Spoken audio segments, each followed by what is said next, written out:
우리 오늘 누가복음 볼 거거든요. 오늘부터 누가복음을 볼 텐데요.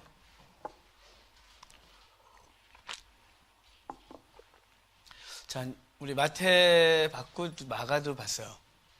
누가를 볼 텐데요. 먼저 누가가 어떤 사람인지 알아야 이제 또 누가복음에 대해서 알 수 있지 않겠습니까? 우리 마태라는 사람이 어떤 사람이었느냐 이거 봤었어요. 마태의 직업, 마태의 혈통, 그래서 마태복음의 내용과 구조가 왜 그렇게 결정됐는지, 또 마가의 마가가 예수를 만나게 되는 과정들, 그리고 마가가 베드로의 통역관으로 다니면서 사역을 감당하고 후에 마가복음을 쓰면서 마가복음을 왜 그렇게 썼는지 내용과 이런 걸 봤어요. 누가를 볼 텐데요. 누가는 유일한 이방인이에요. 성경 저자들 중에 다 유대인이 있었거든요. 창세기부터 요한계시록까지. 근데 유일하게 이방인이 쓴 성경이 누가복음과 사도행전이에요. 근데 참 감사한 건 누가가 없었으면 초대교회를 전혀 몰라요, 우리가. 누가가 역사적으로 누가복음부터 해서 사도행전까지 쫙 순서대로 기록을 해줬기 때문에 그 예수님의 그 일대기도 태어나심, 잉태되는 것부터 해서 죽으심까지의 그 순서를 쭉 누가복음을 근거로 보고요. 또 예수님이 승천 이후에 초대교회가 어떻게 형성됐고 어떻게 자리를 잡아갖고 어떻게 퍼져나간지에 대한 얘기도 누가가 해줘요. 그러니까 누가가 없었으면 초대교회의 역사적 어떤 그 이야기를 갖고 있는 게 되게 어렵죠. 그리고 이게 어떤 골방에서 쓴 얘기 아니라 역사 속에 있는 이야기다라는 걸 누가의 기록 때문에 우리가 다 알게 되어져요. 근데 그 이방인 누가가 어떻게 성경 저자까지 됐느냐? 뭐 여기 이런 걸 봐야겠죠. 몇 가지 설이 있어요. 교회사에 흐르는 몇 가지 설이 있는데 그 중에 두 가지를 좀 조합을 하면 누가에 대한 기록이 완전해지지 않을까 싶은데요. 먼저 누가는 안디옥 출신이에요. 시리아 안디옥. 초대교회가 최초로 선교사를 파송하고 그리스도인이라고 이름 불려진 곳이 안디옥이거든요. 그 안디옥 출신이라고 되어 있어요.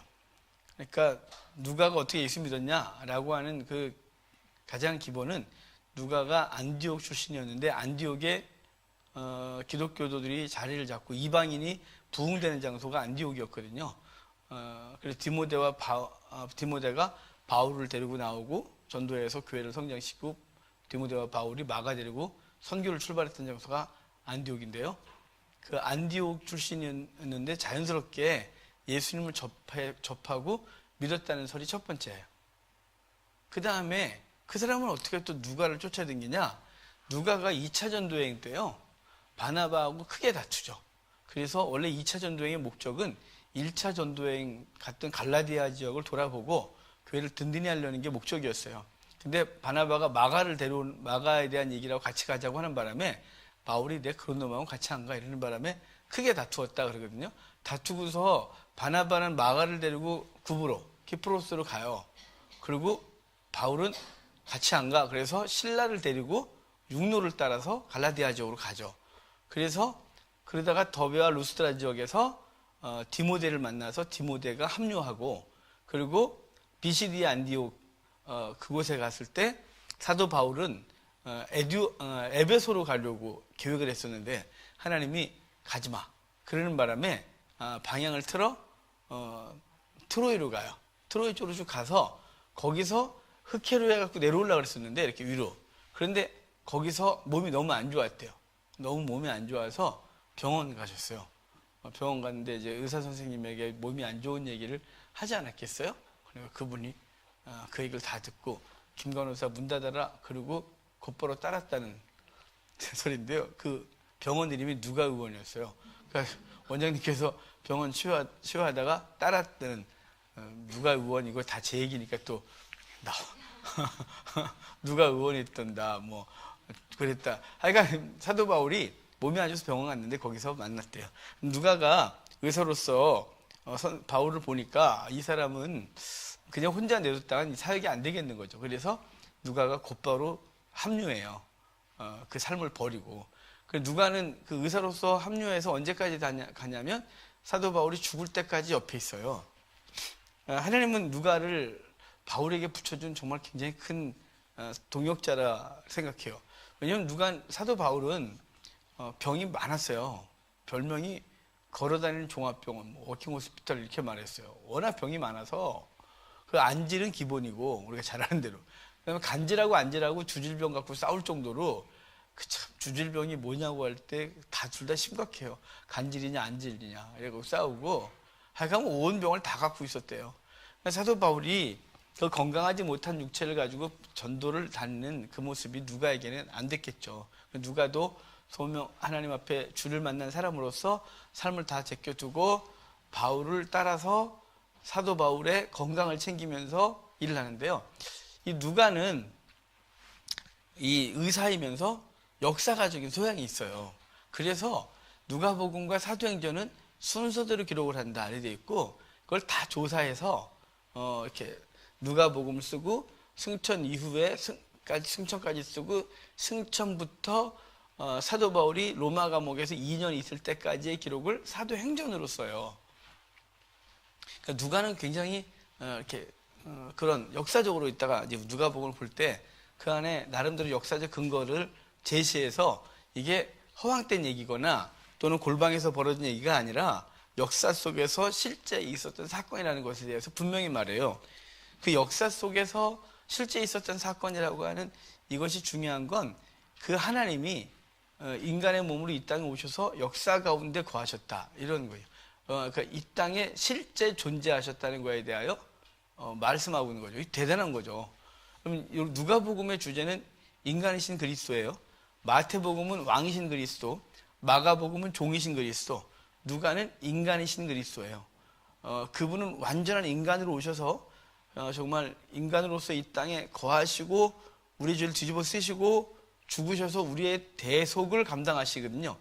그러니까 이 누가가 갖고 있는 놀라운 이 사건은 역사 속에서 하나님이 이 땅에 실제 거하시고 그리고 실제 우리의 죄를 뒤집어 쓰시고 죽으시고 승천하신 그분은 역사 속에서 반드시 재림하실 거예요.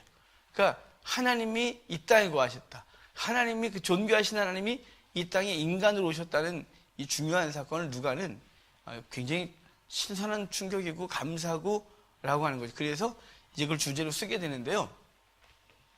자, 누가는요, 이걸 쓰는데 굉장히 조사했었다 그래요. 그게 여러분, 누가복음 1절 보면 우리 중에 이루어진 사실에 대하여 처음부터 목격자와 말씀에 일꾼된 자들이 전하여준 그대로 내력을 조설하라고 붓을 든 사람이 많다. 그 모든 일을 근원부터 자세히 미루어 살핀 나도 데오빌로 각하에게 차례대로 써보내는 거 좋은 줄 알아. 그래요. 근원부터 살펴서 차례대로 썼대요. 그러니까 아주 철저히 조사한 거예요. 언제 조사했냐면요.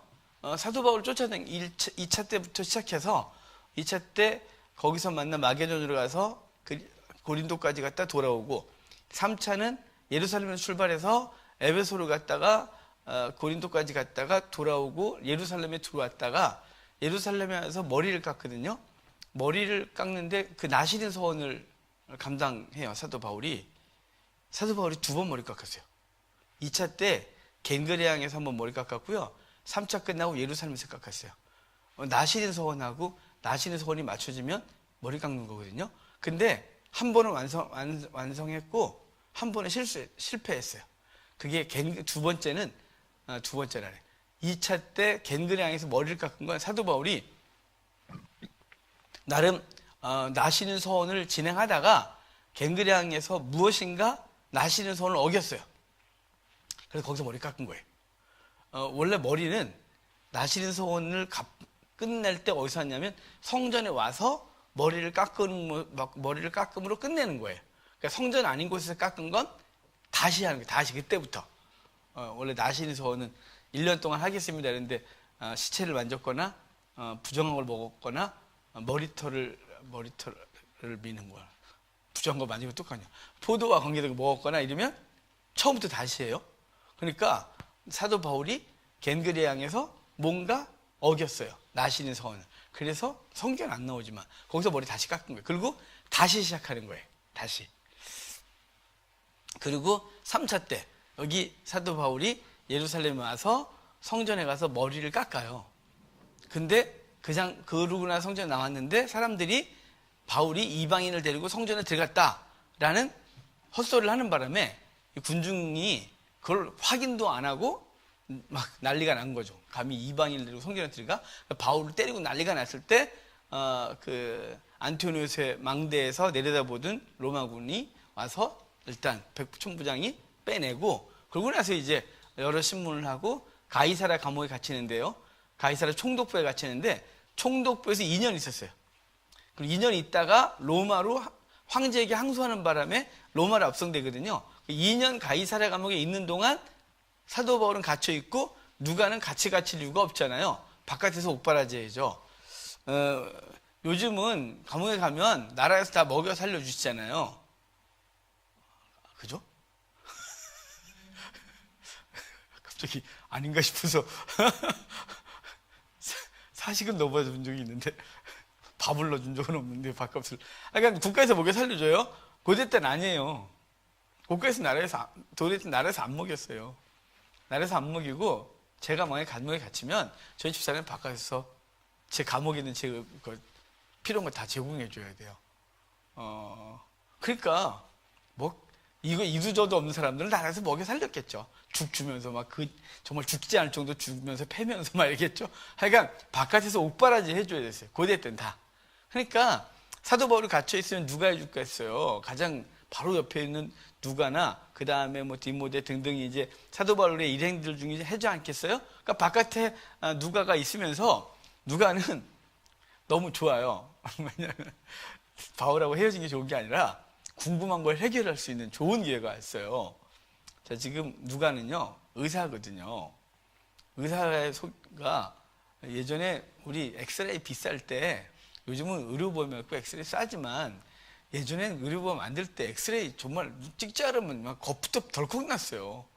왜냐면 돈 때문에요. 서민들은 병원 갈 때 아픈 건 둘째치고 돈이 걱정되는 게, 현실도 그렇지만 지금도 우리 서민들은 아픈 건 둘째치고 병원비로 이거부터 먼저 생각나는 게 서민 아니겠어요? 옛날에 엑스레이 찍으면 딱 보고 부러졌으면 이게 딱 찍고 큰 병원 가셔야 돼요. 딴 병원 가시고 그러면 엑스레이 받아갔어요. 필름. 근데 필름 받아가면 가끔 그 병원에서 다시 찍어요. 이거 필요 없다고. 막 그거 싸웠거든요. 이거 왜 다시 찍냐? 우리 돈이니까. 그분은 예전에 싸웠는데 예전에 그거 갖고 막 그 병원에서 그랬다면 실갱이 했단 말이에요. 근데 생각해보면 진단하고 처방하고 결과는 의사분이 책임지셔야 되는 거잖아요. 전 의사가 책임지는 게 아니고. 그러니까 이분은 다시 찍고 만져보고 막 부러졌다는 듯 막 해갖고 아파 죽겠다는 듯 해보고 다 한 다음에 진단이 분명하면 처방 내려야 안 되겠어요? 자, 누가는요, 지금 예수님에 대해서 듣기만 했어요. 만나본 적도 없고, 뭐 직접 배운 적도 없고, 누가는 사도들을 통하여 예수님 만나고, 그리고 사도 바울이 그러니까 같이 따라서 전도를 하고 다녔지만, 그 사도들이라든가 많은 교회 지도자들이 말하는 걸 듣고 그 예수님을 받아들였지만, 확인하고 싶은 게 있지 않겠어요? 그 확인하고 싶은 이 의사의 욕구. 그럼 제가 처음 이스라엘 간 게 한 10년이 넘은 것 같은데요. 이스라엘 간 게 10년이 넘은 것 같아요. 처음 이스라엘 갔던 게. 근데 그 전에 신학생 때부터 뭘 좋아했냐면 문화하고 지리를 되게 좋아했어요. 입학하면서. 그 지리는 지도 그리고 지도 입체로 만들어서 아이들 가르치고, 나름 그래서 지도는 내가 잘한다. 또 나름 그쪽 문화가 우리나라에 문화책이 없을 때 비유책이라든가 외국 서적들 번역한 몇 권밖에 없을 때 그거 보면서 너무 재밌어서 그런 쪽에 관심을 갖고서 책을 봐서 나름 이제 성지순례 책 다 보고 이스라엘 쪽은 내가 잘한다 이렇게 생각했어요. 그런데 이스라엘 첫 발을 내딛는 순간, 비행기에 내려서 딱 내리는 순간 멘붕에 빠져갖고요. 왜냐면 선배님들이 그랬거든요. 이스라엘 안 갔다 오고 이스라엘 얘기하면 거짓말하는 걸 내가 책으로 다 알거든요. 내 속으로 그랬거든요. 웬걸요, 정말 갔는데 제가 상상했던 기후, 상상했던 어떤 느낌, 책을 통해서 보는 거잖아요. 요즘 좀 영상이 많지도 않았고요. 제가 20년, 30년 전에 신학을 했으니까 그때부터 해갖고 봤으니까 지도도 위성 지도가 없고 지도에다가 칼라풀 이렇게 물감칠한 지도니까요. 그리고 칼라 지도래야. 그러니까 항상 지도를 보면서 등고선이 있었지만 상상을 하고 그 등고선 그림을 만들어 갖고 입체를 만들어서 했었지. 제가 가본 적이 없잖아요. 가서 가는 곳마다 충격인 거예요. 제가 책으로 봤던 거, 책이라는 게 책이 좋은 것과 나쁜 건 책은 읽으면서 많은 상상을 하지만 단점은 지멋대로 상상한다는 거죠. 항상 자기 경험의 한계에서 상상할 수밖에 없는 거죠. 어떤 시골길, 그러면 저는 우리 시골길 생각나거든요.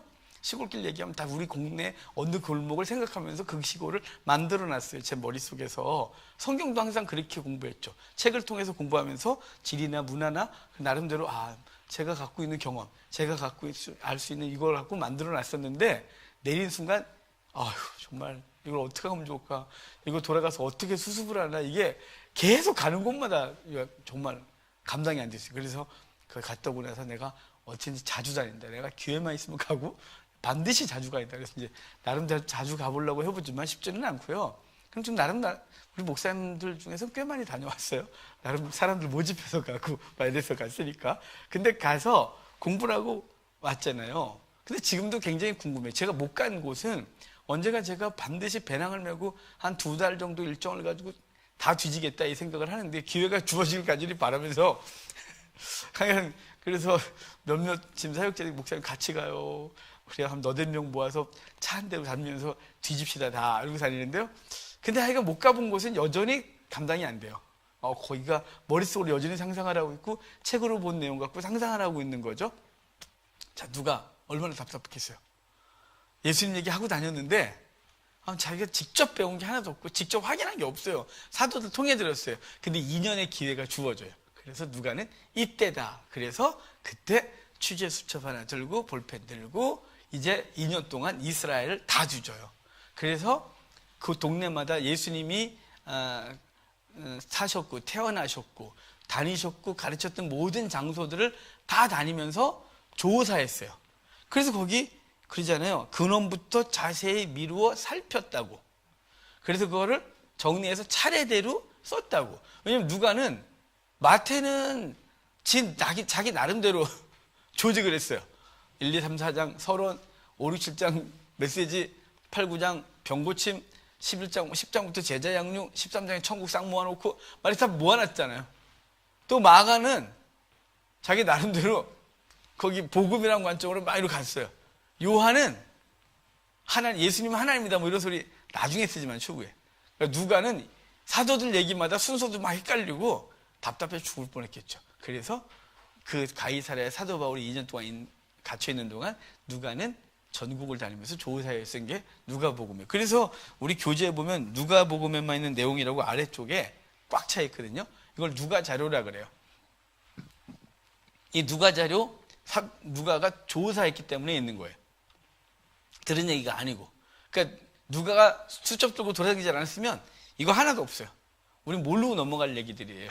근데 누가가 그 의사의 소양을 가지고서 개구리 보면 배 째봐야 되고 아픈 사람 있으면 눌러보고 물어보고 하여간 다 해보고 나서 결정하고 그 진단하고 처방 내리듯이 누가는 자기가 들은 것들을 확인하는 절차를 2년 동안 갖고 그 확인한 것과 그리고 사도들한테 들은 얘기들을 정리해 갖고 쭉 쓴 게 누가복음이에요.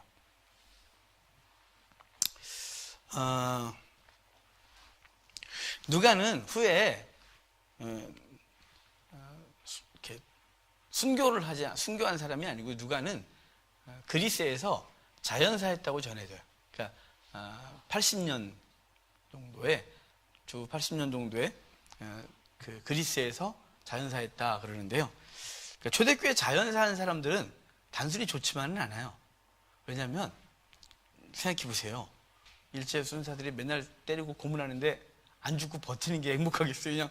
그냥 빨리 이렇게 어떻게 잘못 맞아갖고 확 가는 게 행복하겠어요? 저 잘못 맞아서 확 가는 게 행복할 것 같거든요. 요한은 90년 정도까지 살아요. 근데 요한은 끓는 가만 속에 던져졌다가 나오기도 하고 그 노인네가 밤모섬에 가서 세수장에서 돌 깨면서 그 기도하면서 받은 게 요한 계시록이에요.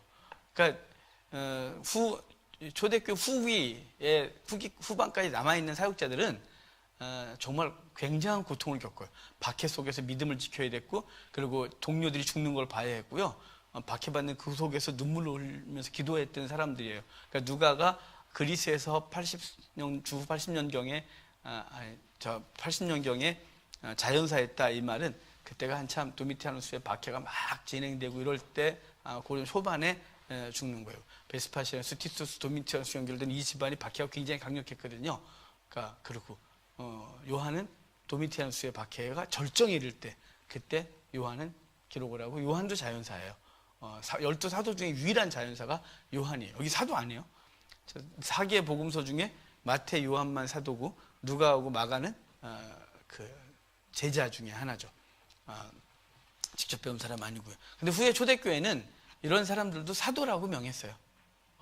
그 사도란 말을 좀 폭넓게 쓰기도 했어요. 엄격하게 12명만 사도라고 하고, 그 다음에 초대교회 좀 시간이 지나면서 이렇게 중심의 제자들은 사도라고 부르기도 했었어요. 그러니까 누가도 사도로 불림받기도 하지만 엄격하게는 12사도에 들어가지는 않아요. 자, 그러니까 누가는 이렇게 해서 이제 복음서를 쓰는데, 일단 순서대로 기록한다 그랬잖아요. 그래서 여기도 순서대로 돼요. 5절부터 보면 요한의 출생 예고가 있죠.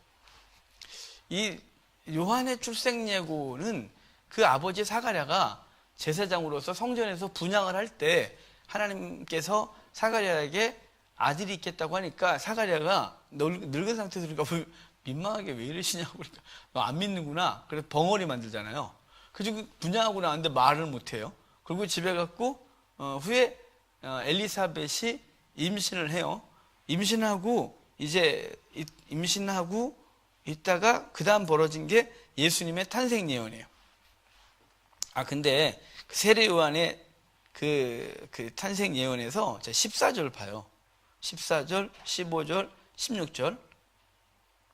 너도 기뻐하고 즐거워할 것이요 많은 사람도 그의 태어남을 기뻐하리니 이는 그가 주 앞에 큰 자가 되며 포도주나 독한 술을 마시지 아니하며 모태로부터 성령의 충만을 받아 이스라엘 자손을 주 곧 그들의 하나님께로 많이 돌아오게 하겠습니다. 하나님께로 돌아오게 하는 자가 세례 요한이잖아요. 이 세례 요한의 원형이 누구냐면 엘리야예요. 그래서 말라기는, 구약 성경의 마지막 선자 말라기는 엘리야가 먼저 와야 하리니 그가 아버지의 마음을 아들에게로, 아들의 마음을 아버지에게로 돌이키겠다. 그 말을 듣지 아니하면 심판이 있겠다 했고, 예수님은 세례 요한을 바로 구약에서 말했던 엘리야다라고 분명히 말해줘요. 근데 세례 요한의 원형이 엘리야라는데요.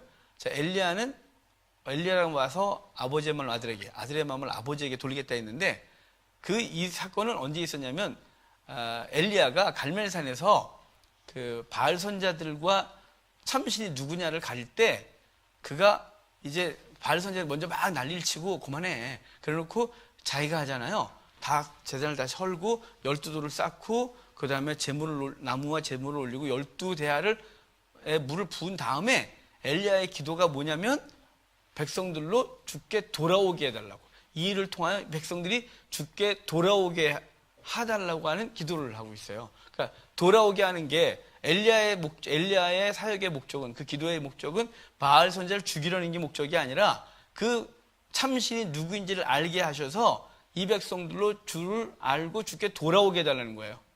그래서 말라기 선지자는 엘리야가 먼저 와서 아버지의 마음을 아들에게로, 아들의 마음을 아버지에게로 돌이키게 할 거라고 그랬고, 그걸 듣지 않으면 안 된다고. 그리고 예수님은 세례 요한이 그 사람이라고 말해서, 여기 탄생 예언에도 그가 많은 사람을 주께로 돌아오게 할 자다라고 해서 그가 엘리야다, 그가 말라기가 예언했던 엘리야가 그다라는 얘기를 이렇게 연결해 주고 있는 거죠. 26절부터 보면 이제 이 마리아의 잉태 예언이 있어요. 여섯째 달 천사가, 여섯째 달은 사가랴에게 말씀하시고 여섯째 달 뒤, 6개월 뒤, 그러니까 세례 요한이 예수님보다 6개월 먼저 잉태되는 거죠. 그에게 예수를 잉태하게 될 것이라고 말해요. 그래서 31절에 보라 내가 잉태하여 아들을 낳으리니 그 이름을 예수라 하라. 그가 큰 자가 되고 지극히 높으신 이의 아들이라 일컬어질 것이요 주 하나님께서 그 조상 다윗의 왕위를 그에게 주시겠다 라고 말해요.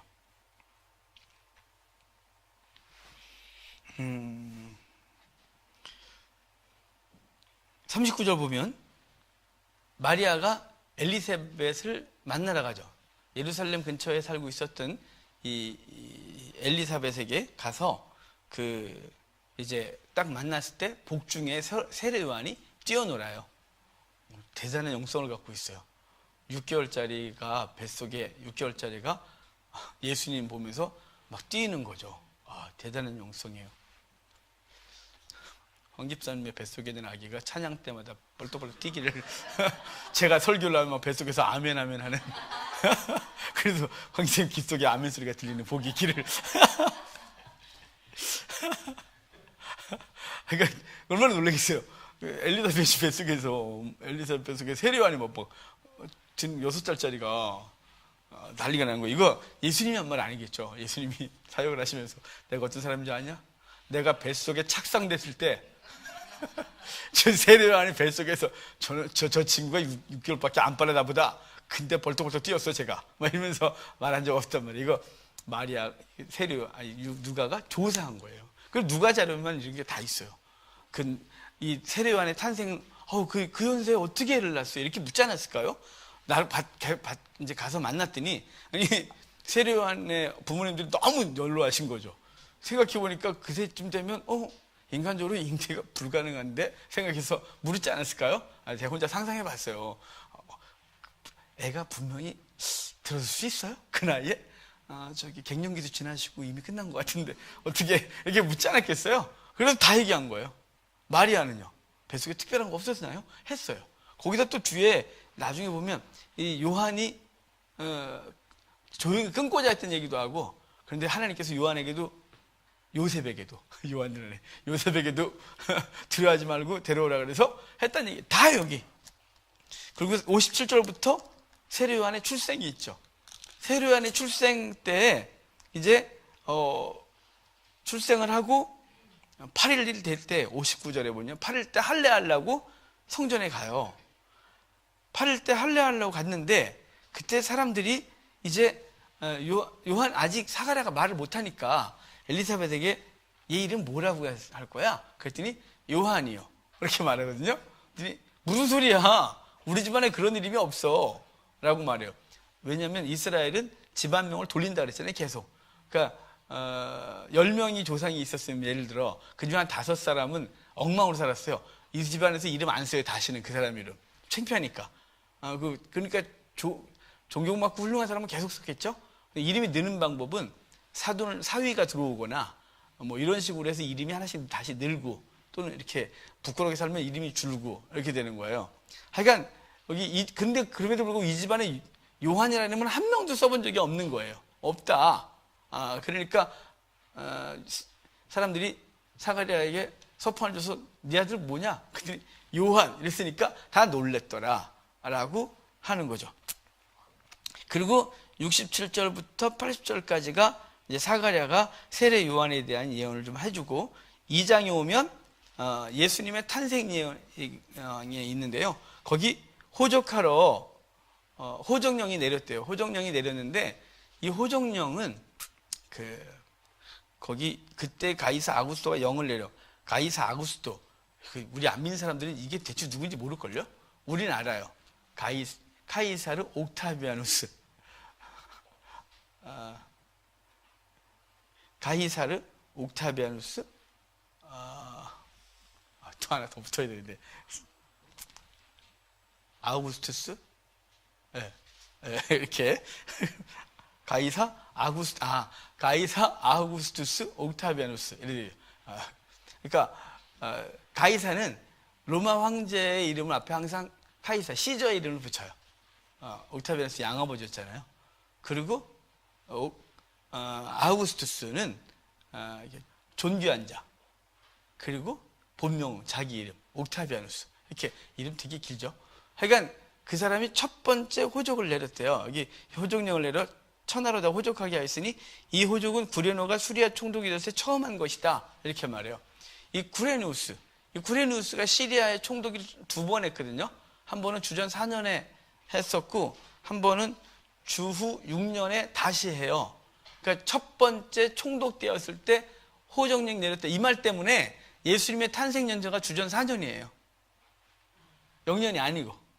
요 말 때문에. 우리 그래서 AD, BC, AD를 나눌 때 예수님을 기준으로 AD, BC 나누잖아요. 그런데 우리 정확하게 하면 주전 4년이 예수님 탄생 연도인데 이 말 때문에요. 구레누스가 시리아의 첫 번째 총독 되었을 때 벌어졌던 호정령이라고 하는 건 주전 4년에 처음으로 벌어졌거든요.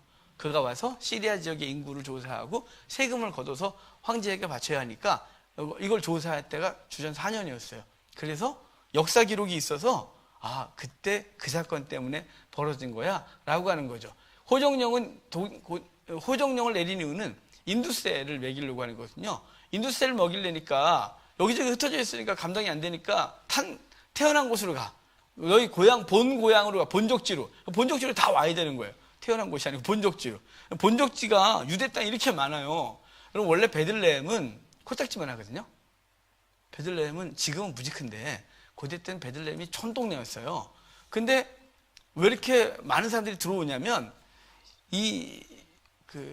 하스몬 왕조 때 힐카르스라는 왕이 그 전에는 북이스라엘 멸망하고 주전 722년에 멸망을 하고 아수르 사람들을 혼혈을 시키는 바람에 거기를 사마리아인 이렇게 말하잖아요. 혈통도 사마리아인이 됐고요. 그래서 혼혈됐고 그 다음에 종교가 혼합이 돼서 엉망이 돼 있었어요. 그래서 바벨론에서 돌아온 이스라엘 백성이 성전 지으려고 할 때 같이 할까? 그랬더니 싫어 이렇게 말한 거예요. 왜냐하면 걔네들 여호와 도 섬기는 애들이지 여호와만 섬기는 애들이 아니었어요. 갈등이 주전 722년에 망하고 나서부터 계속 생겼고 포로에 돌아오고 나서부터 그 갈등이 더 강력해져요. 그래서 아예 딱 분리선을 그어놓고 거기를 안 가요. 그런데 그 이후로 계속 페르시아, 그 다음에 헬라, 로마로 계속 오는 헬라 왔고 헬라 역사 속에서 마카비 집안이 독립운동에서 100년간 유지를 하는데요. 독립해서 그 땅까지 다 차지했는데 이게 무슨 독립을 했는데 한 나라가 아닌 거예요. 우리나라인데 서로 교류가 안 되는 거예요. 그래서 그 왕조에서 유다 땅에 경건한 사람들을 강제 이주시켜요. 갈릴리 지역에다가 영적으로 통합을 시키려고. 그런데 여전히 사마리아 중간에 놔두고 저 북쪽 갈릴리 지역에다가 이주를 많이 시켰어요.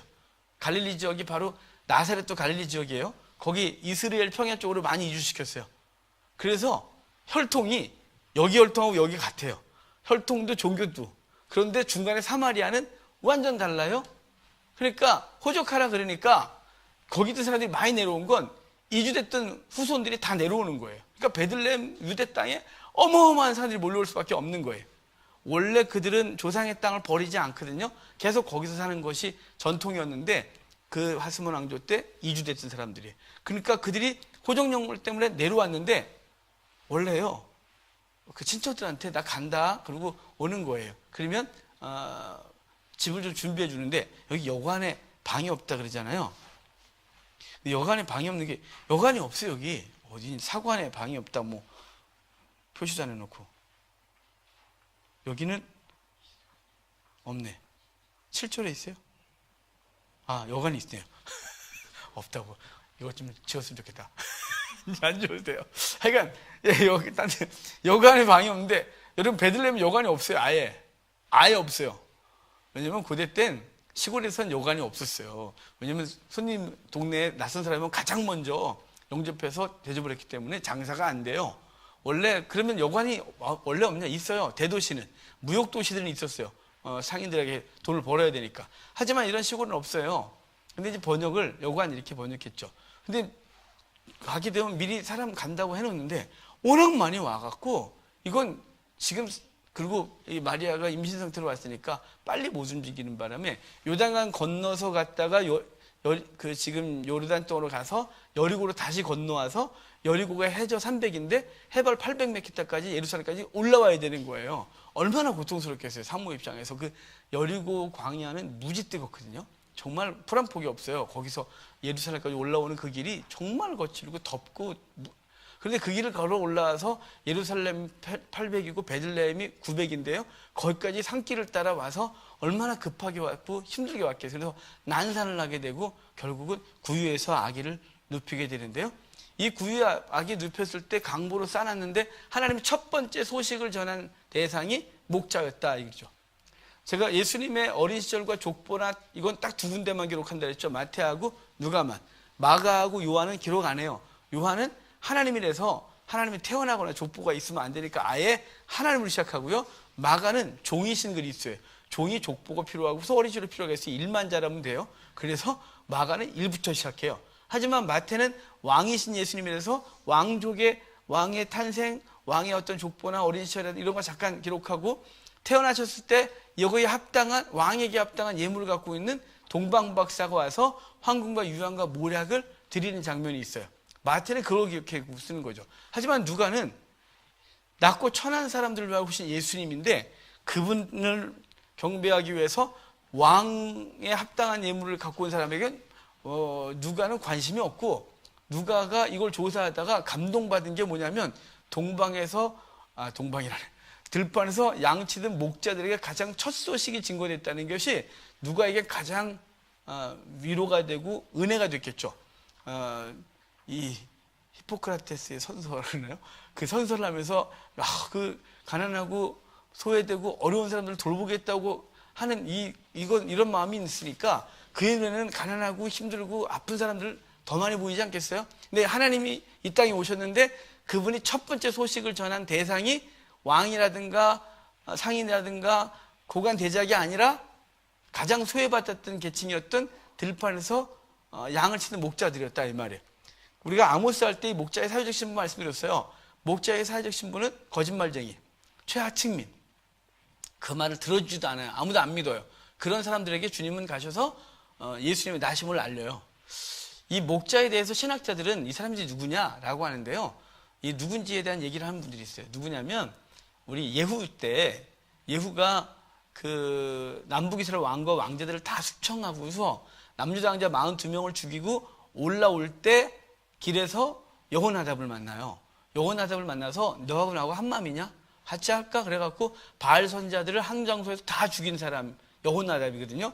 그 여호나답이 예후가 하나님을 경외한 줄 알았는데 보니까 정치적인 이유 때문에 이상한 걸 보고 그가 떠나서 광야에서 집 안 짓고 포도농사 안 짓고 포도주 안 먹고 살기로 작정하고 그대로 살아요.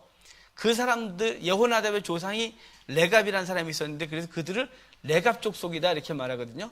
그 레갑 족속은 예레미야 때 다시 등장해서 술 안 먹는 사람으로 신실한 사람들로 등장하고 여전히 그들이 광야에서 양을 치는 것으로 계속 살고 있었기 때문에 메시아를 대망하면서 그래서 그들이 그 들판에서 양을 치는 사람들이 바로 레갑의 후손들이다라고 말하는 학자들 얘기도 있어요. 그러니까 이 땅에 마음을 두지 않고 하나님의 나라에 마음을 두고 이 땅에 소망을 품지 않겠다고 집과 포도농사를 짓지 않은 거거든요. 이 땅의 쾌락을 추구하지 않겠다는 가치관으로 살았던 사람들인데 그들에게 첫 번째 주의 나심이 증거되어진 일이 이 목자들 얘기예요.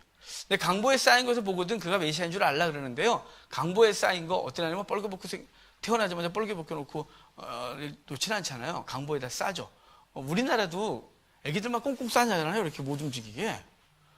전혀 딴 나라 다 그런가 봐요. 이스라엘도 그래요. 이스라엘도 꽁꽁 묶어놔요. 이렇게 전통적으로. 아마 아기가 안정감을 누리라 그러나요? 하여간 꽁꽁 묶어놔요. 근데 이렇게 강보를 천으로 이렇게 싸놨는데 이렇게 번데기처럼 이렇게 싸놨는데 거기 그걸 보고도 메시아인 줄 알았는데 어떻게 아냐면요. 어떤 애기는 안 싸놓냐? 다 싸놨는데 강보에다가 애기 낳기 전에 우리 출산용품 준비하잖아요.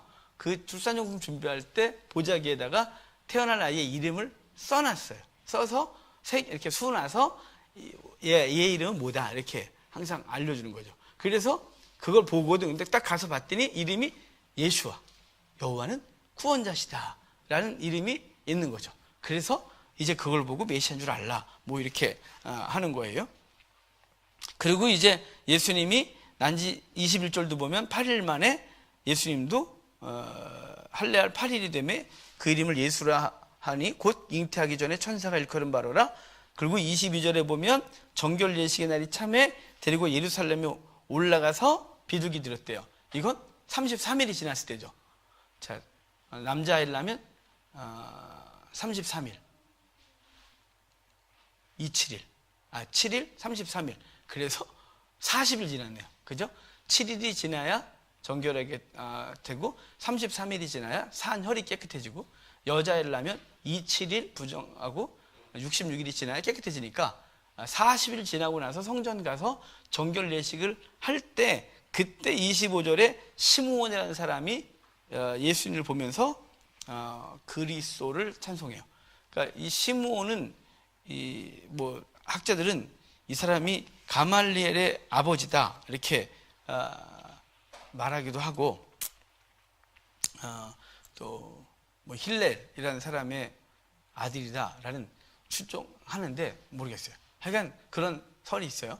그는 굉장한 학자로서 율법을 연구하고 메시아를 대망했던 사람인데 예수를 보자마자 바로 하나님을 찬송하죠.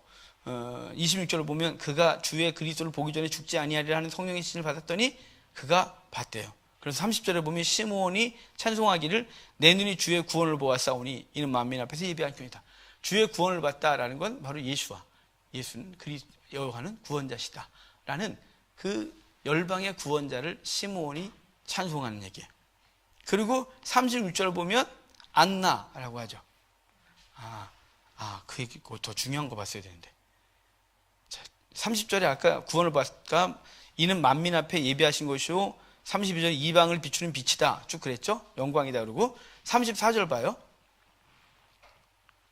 시므온이 그에게 축복하고 그의 어머니 마리에게 말하 이르되 보라 이는 이스라엘 중 많은 사람을 패하거나 흥하게 하며 비방을 받는 표적이 되기 위하여 세움을 받았고 그 칼이 내 마음을 찌르듯 하리니 이는 여러 사람의 마음의 생각을 드러내려 함이더라. 바로 그분이 이제 심령을 찌르고 드러내게 하고 그럴 존재로. 36절을 보면 안나라는 분이 이분이 37절을 보면 84세가 되신 과부인데 그가 메시아를 대망했고 그가 메시아를 확인했다 보게 되는 얘기를 해줘요. 그리고 40절에 아이가 자라며 강화해지고 지혜가 충만하며 하나님의 은혜가 그 위에 있더라. 41절 그의 부모가 해마다 6월절에 되면 예루살렘에 갔는데 그때 내가 12살이래요. 자, 12살은 유대인의 성인식 나이예요. 근데 서적마다 좀 달라갖고 어떤 서적에는 12살이 성인식이라 그러고 어떤 책에는 남녀가 성인식이 달라요. 어떤 남자는 13살, 여자는 12살로 돼 있는데 이게 현대에 와서 바뀐 건지 옛날부터 그랬는지 하여간 내가 여기서 보면 고대 때 12살이 맞는 것 같아 이때는. 왜냐면 12살이 돼야 성전에서 말씀을 논할 자격이 주어져요. 성인식을 끝내야. 유대인의 성인식은 되게 굉장히 의미가 우리는 성인식 하면 이렇게 한복 입고 앉아서 뭘 하는지 잘 모르겠지만 하여간 그런데 유대의 성인식은 딱 12살이 되면 지금 이제 통곡의 벽 앞에 와서 해요. 유대인들은. 그런데 제일 중요한 게 뭐냐면 율법 두루마리를 안겨줘서 그 회중을 한번 돌게 하고 그가 율법을 낭독해. 이제는 율법을 낭독할 자격이 있는 거죠. 그리고 첫 번째 설교를 하게 해요. 12살짜리가. 딱 본문을 주면 회장에서 딱 주면 그 본문 갖고 이 친구가 설교를 하는 거예요. 12살짜리가요? 여러분 우리나라 12살짜리 생각하면 안 돼요. 우리나라 초등학교 6학년 애가 설교하라면 걔가 뭘 하겠어요? 아무것도 못하지 우리 알고. 근데 걔네는 3살이 되면 레위기를 가르친다 그랬잖아요. 일단 레위기부터 가르쳐요. 3살이 되면. 그래서 회당에서 동네 학교에서 5년을 가르치고 그 다음에 좀 더 공부하겠다 그러면 그때 율법 학교를 진학을 하고 12살 정도부터는 이제 그 율법을 어른들 가르치기도 하고 나눌 수 있는 자격이 주어져요. 지금 여기 보면 예수님이 12살이 돼서 성전에 처음 올라온 거예요. 처음 성전에 온 거예요. 회당에 들어올 자격이 있는 거예요, 이제는. 그래서 10명이 모여 회당 예배가 가능할 때 성인식을 한 소년은 회당에 들어와서 정회원이 돼요. 그러니까 예수님이 정회원 된 거예요, 이때가. 그래가지고 들어와서 이제 예루살렘에서 6월절 마치고 돌아가는데 예수님의 부모님이 3일 정도 갔는데 안 보이니까 뭐니 이거. 그래서 돌아와서 예수님 막 나무라죠. 거기 보면 48절을 보면 그의 부모가 보고 놀라며 그의 어머니는 이르되 아이야 어찌하여 우리에게 이렇게 하느냐 보라 내 아버지와 내가 근심하여 너를 찾았노라. 그러니까 나와 네 아버지가 찾았어. 그러니까 예수님께서 하신 말씀이 어찌하여 나를 찾으셨나이까 내가 내 아버지 집에 있어야 될 줄을 알지 못하셨나이까. 지금 어머님은 마리아는 네 아빠하고 내가 찾았어 했더니 내 아버지 집에 내가 여기 있어야 되는 걸 알지 못하셨나이까 이렇게 말해서 그 부모가 이 말씀을 깨닫지 못했다라고 말하죠. 하지만 51절 후반에 보면 어머니는 이 모든 말씀을 마음에 뒀다 이래요. 12살 이후로 예수님이 기록이 하나도 없다가 이제 30살이 딱 되면 이제 예수님이 사역을 시작하세요. 이제부터. 그게 이제 4장부터 될 텐데 3장에 보면 이제 디베르 황제가 통치한 지 15해 곧 본디오 빌라도가 유대 총독으로 헤롯이 갈릴리 분봉왕으로 등등등이죠. 이것도 세례 요한이 활동을 시작한 때를 티베리우스 황제가 11년 됐을 때다. 15년 됐을 때다. 이렇게 말하는 거예요. 티베리우스 황제가 이 티베리우스 황제 때 예수님 십자가에 못 박히거든요. 이 2대 옥타비아누스가 1대 티베리우스가 2대 황제인데요. 2대 황제가 되고 15년 됐을 때 세례 요한이 먼저 회개의 선포를 하는 것이죠. 세례 요한의 설교는 여기 다 있어요. 마태, 마가, 요한에는 세례 요한의 설교가 없어요. 회개하라 천국이 가까웠다가 다고 보라 세상 죄를 죽은 하나님 어린 양이다 뭐 이 정도예요. 근데 여기 세례 요한이 외쳤던 것이 다 있어요. 회개를 요청하는 거죠. 회개. 그들의 죄를 지적하고 그들이 그 마음밭을 이렇게 넉넉하게 해놔요. 그리고 자기는 끝날 거죠. 그리고 예수님이 딱 등장하실 거예요.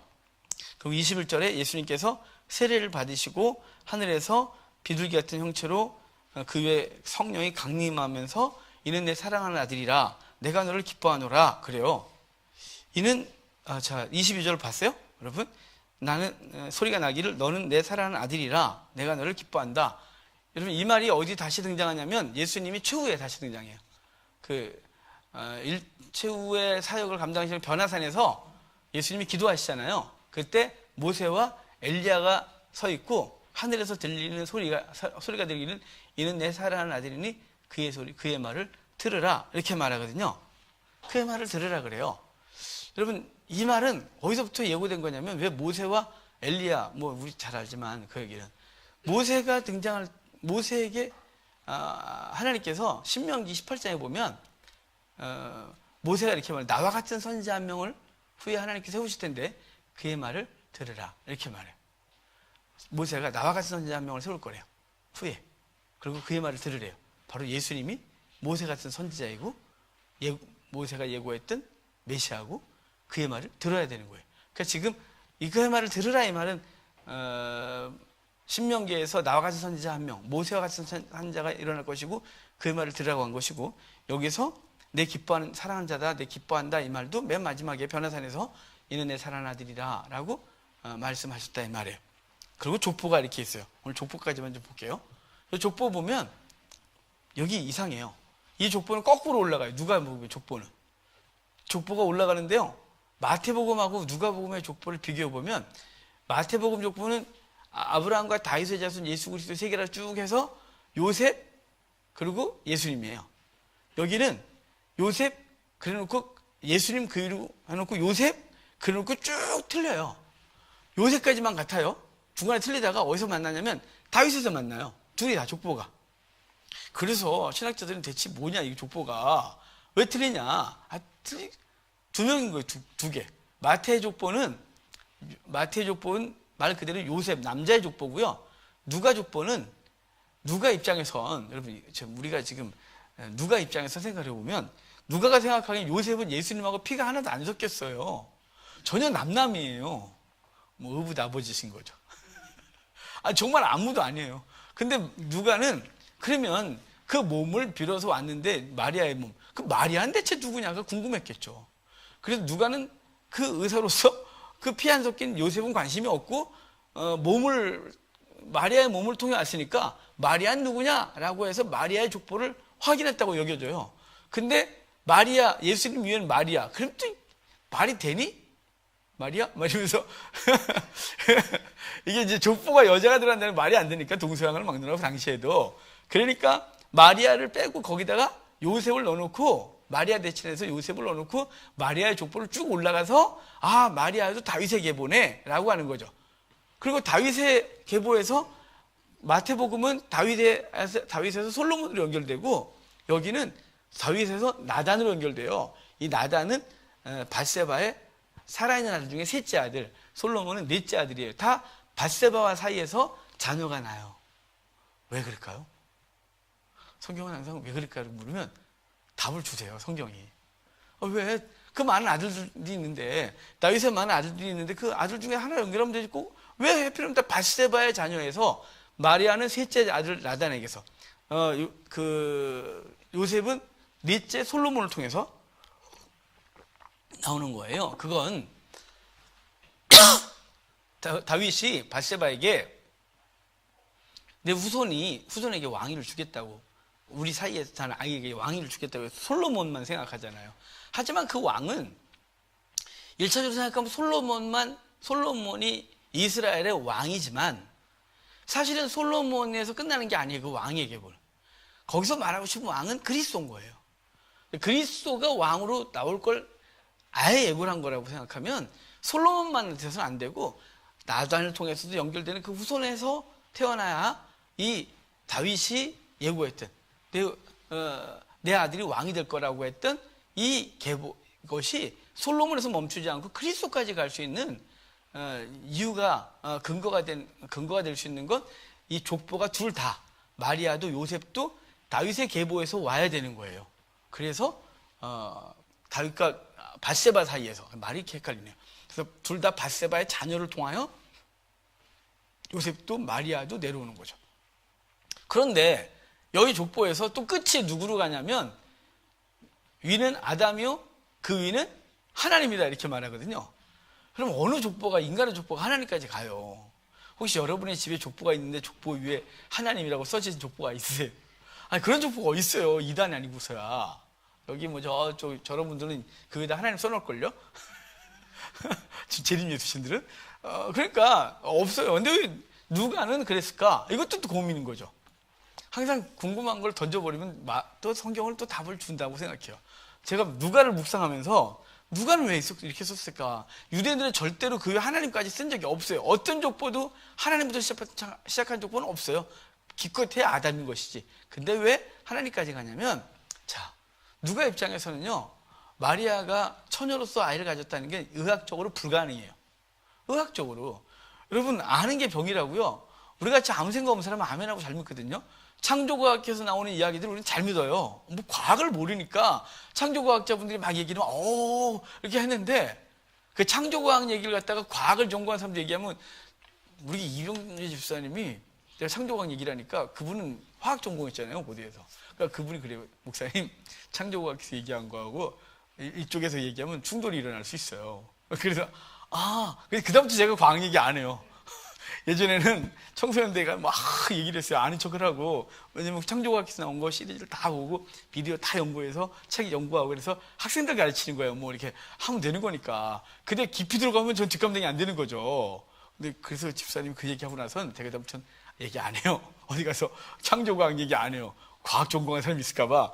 하여간 그러니까 아는 게 병이라고 이게 의심이 생기기 시작하면 안 되는 거죠. 누가도 다른 사람들은 의학적인 소견은 그냥 믿음으로 받으면 되는데 누가는 의학적으로 안 된다가 결론이 나인 거 아니겠어요? 말도 안 돼 이거는. 그런데 누가는 믿음으로 받아들이면서 그걸 어떻게 해결하나라는 걸 묵상해 보니까 아담을 창조하셨을 때 하나님과 어떤 여자분이 계셔서 아담을 낳은 게 아니라 뭐 저기 하나님의 교회 어머니 하나님이 계신 게 아니라 오직 하나님께서 말씀으로 창조하셨단 말이에요. 흙으로 비우시고 생명을 넣으셨고 그러고서 아담 흙 또는 사람으로 만드셨단 말이죠.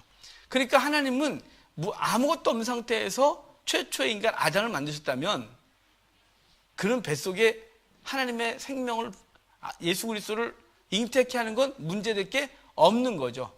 아예 아무것도 없는 곳에서 사람을 만드신 하나님이 그래 인간의 뱃속에다 그래도 여자 씨는 있는데 거기다가 하나님께서 만드는 건 문제가 아니다라는 이 누가의 결론이 났다고 보여주고, 그래서 누가는 족보를 쭉 올라가다가 아담 그 위는 하나님이요 라고 해서 하나님이 아담을 만드셨다면 뱃속에다가 마리아의 배에 예수 그리스도를 잉태케 될 문제가 아니다라고 결론을 내서 지금 누가는 족보를 거기까지 올라가고 있다 이렇게 보여줘요. 오늘 여기까지만 좀 볼 건데요. 누가복음 순서대로 여기까지 쭉 이렇게 말하고 있어요. 이번 다음 주에 여기까지는 좀 읽어오셔야 다음 진행하는 게 좀 더 수월하지 않을까요? 하여간 이렇게 공부 좀 해보시고 4장부터 다음 주에 보도록 하겠습니다. 기도하겠습니다.